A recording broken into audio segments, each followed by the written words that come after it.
আসসালামু আলাইকুম এভরিওয়ান। আজকে আমরা এসেছি নতুন একটা টপিক নিয়ে আপনাদের সামনে আলোচনা করতে। তো আমাদের এই সিজনে সবথেকে বেশি সমস্যায় যেটা আমরা সবাই ভুগছি সেটা হলো সর্দি। চলুন আজকে আমরা জেনে নিই সর্দি আমাদের কেন হয়, সর্দির সিমটমস, সর্দির মেডিসিন, এইসব নিয়ে। চলুন ফার্স্টে তাহলে আমরা জেনে নিই আমাদের সর্দিটা বেসিক্যালি কেন হয়, কী কী কারণে আমাদের সর্দি হতে পারে। সর্দি আমাদের ঠান্ডা গরম এর সামঞ্জস্যতা বজায় না রাখলে আমাদের সর্দি হতে পারে। তো সর্দি আমাদের সর্দির আমাদের হয় অ্যালার্জির কারণে সর্দি হতে পারে, আমাদের ঠান্ডা জাতীয় কোনো খাবার খেলে আমাদের সর্দি হতে পারে, এক্সেট্রা। তো সর্দি আমাদের এর এক্স্যাক্টলি আমাদের যে সিমটমসগুলো আছে, যে সিমটমসগুলো আমরা দেখে বুঝবো যে আমাদের সর্দি হয়েছে।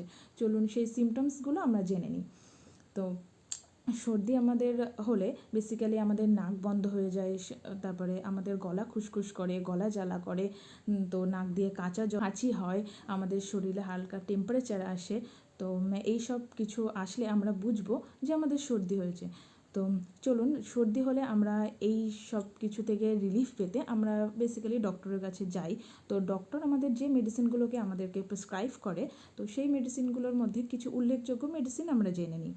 তো এর মধ্যে সবথেকে উল্লেখযোগ্য মেডিসিন সুমল কোল্ড, লেমোলেট, এইগুলো আমরা দিনে 2 বার 2 থেকে 3 দিন খেলে এই সর্দি থেকে আমরা রিলিফ পেতে পারি।